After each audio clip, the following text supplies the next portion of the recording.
তো হ্যালো বন্ধুরা, দেখো একটা তোমাদেরকে আমি কথা বলি।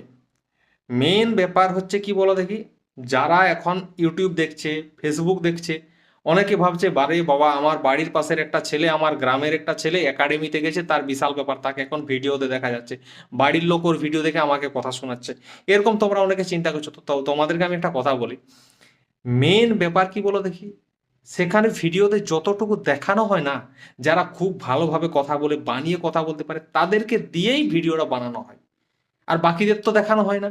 কি হচ্ছে না হচ্ছে সেই একটুকু দেখানো হয়, কিভাবে করতে হবে সেটা দেখানো হয়নি। আর একটা সব থেকে বড় প্রবলেম, যে তোমার সেখানে একাডেমিতে দেখছে হাইট মাপছে, তুমি ভাবছো হাইট মাপছে, কম বেশছে, বেশি হচ্ছে, কথা শুনিয়ে দিচ্ছে। যে মাপছে তার হাইটটাই দেখবে যে কম আছে, সে নিজেই হাইটে চান্স পায়নি, চাকরি পাবে কোথার থেকে? প্রত্যেকটা একাডেমির ক্ষেত্রে এই জিনিসটা হয়ে দেখবে, যে মালিক তার নিজেরই হাইট নেই।